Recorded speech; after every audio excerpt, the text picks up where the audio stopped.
Now, the president went to Chapel Hill yesterday, and this has begun to be a standard Obama performance.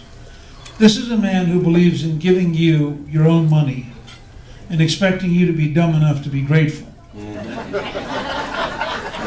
And what he said to the students yesterday was essentially, yes, it's true that you can't find a job. Yes, it's true that gasoline's so expensive you can't afford to go for an interview. And yes, it's true that I'm going to crush your future with massive payments on interest because I've run up such a big debt. But in the interim, if the only thing you look at is interest on your student loan, I'm going to borrow from you in the future to give you a lower interest now. So you should be grateful to me that I'm going to allow you to not pay me for a little while, and then of course you'll pay a lot more, but by then I won't be president, so maybe you won't notice that I was the guy who did it to you. I mean, Obama is basing his entire campaign on a belief in the American people's inability to add.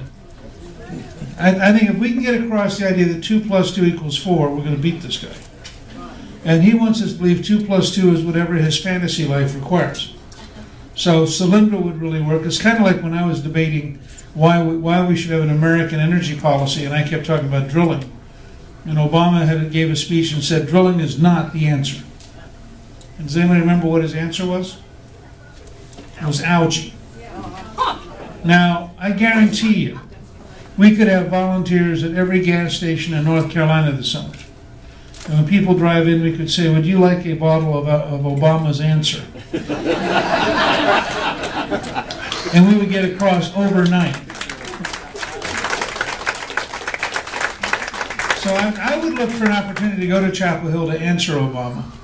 I would start out by pointing out to the students that my goal is to have an economy so strong that they can have a job. That when they have a job, they'll actually have the money to pay off their student loans. In fact, when they have a job, they'll have their own insurance plan, so they won't need to be on their parents' insurance plan. In fact, they'd even be able to move out from living with their parents. I try to tell reporters, it's always the parents who react to that particular idea. And I'd like to get gasoline prices low enough that they could afford to drive to the interview. I mean, there's just a whole series of opportunities here. And I think we have to be prepared to compete with Obama head to head and to prove to people that his promises are being paid for by us. I mean, he's not giving the American people anything. He's taking away our future, charging us compound interest, and asking us to be grateful. And so I think this is really, really important. This may be the most important election in our lifetime, because I think a re-elected Obama would be a disaster. And so I think it's very, very important for us to focus on this.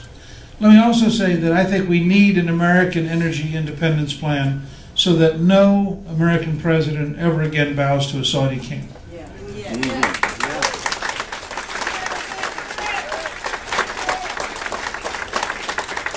In fact, I would like us to become so independent that we could say to the Europeans, the Chinese, the Japanese, and the Indians that they have a challenge in the Strait of Hormuz, but we don't. And that they had better step up to the plate and take responsibility because the time has come for other countries to also do their fair share in developing what we need to do in the world. Now, I will also say, and I'm going to write about this in the near future, I do a weekly newsletter. And I noticed that when the president apologized to a group of religious fanatics who were in the process of killing young Americans, something which I thought was a totally inappropriate thing to be doing, because the Korans that were being burned, in fact, had been already mutilated by Islamic prisoners and used to smuggle information out of prison. But what I was struck with was the Obama administration has now prepared an entire briefing in the Army on how to handle the Koran and how to treat it as a sacred object. And I'm going to publish this in the near future because it's fascinating. But what really got my attention was the last slide in the briefing, which says, we will hold as, what others hold as sacred, we will treat as sacred. Now, in Obama's case, he means the Quran. But my challenge to the Obama administration is simple. Are you willing to apply the same standard to America that you want us to apply to Afghanistan? So let's take, for example, what others hold as sacred, we will treat as sacred. Does that mean we can put crosses back up? If the president thinks it's good for people in Afghanistan to pray 5 times a day, should American students be allowed to pray once a day?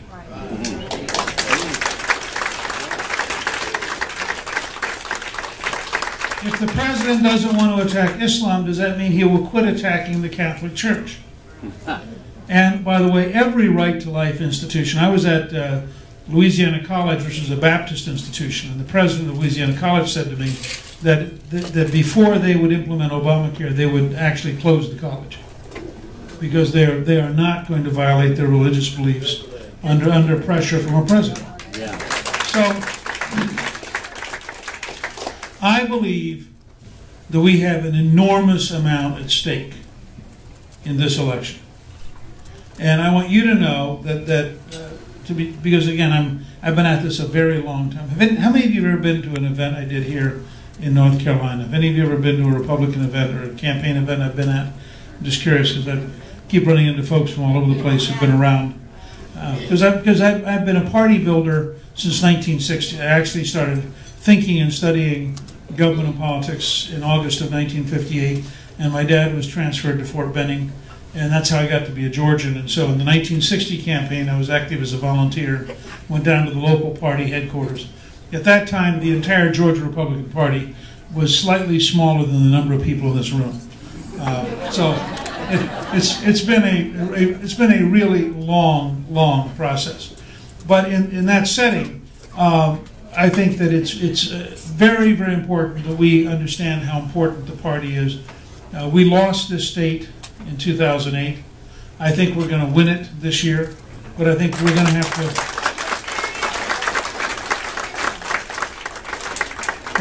go out and campaign very hard to make sure that that happens. We need to pick up some congressional seats here, which I think we can do. I think we can pick up the governorship. And so there's a lot of reasons to be very active this year. It's a very, very important year for us. I will tell all of you, because I do believe in being candid and in trying to talk about reality. I think Governor Romney had a very good day yesterday. And I think we have to be honest about that. And I will tell you that Calista and I have been talking about it. We are committed to helping defeat Barack Obama, period.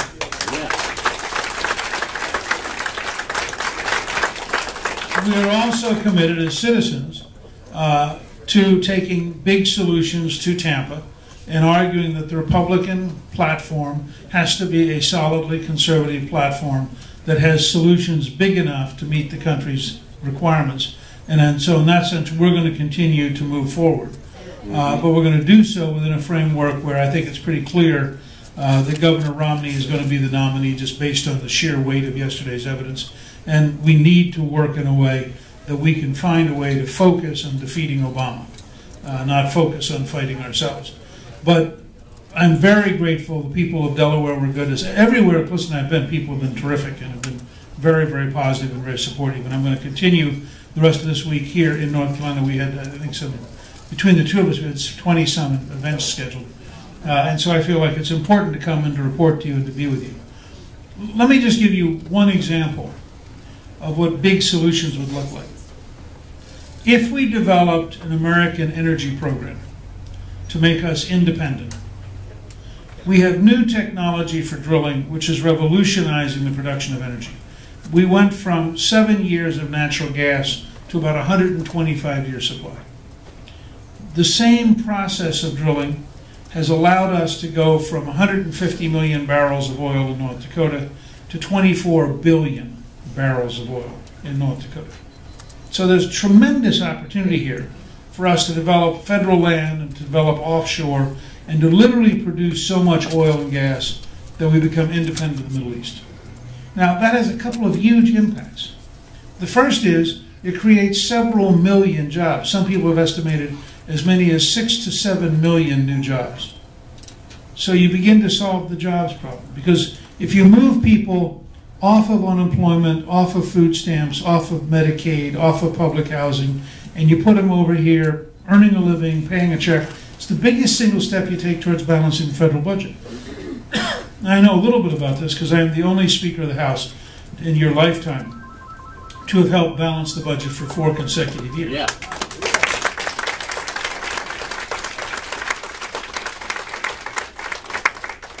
The second thing that happens if we develop this kind of effort, and let me say, in terms of unemployment, North Dakota now has 3.5% unemployment.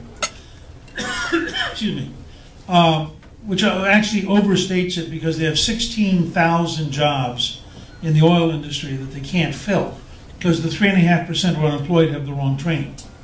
So one of my proposals is that we modify unemployment compensation so if you sign up for it, you have to sign up for a training program while you're getting the money. Yeah. Now, in that setting, we create jobs. By creating jobs, we put people back to work, we take them off government funding, we begin to move back towards a balanced budget. If we do it right, as we move back towards a balanced budget, we could take the oil and gas royalties and put them into a debt repayment fund.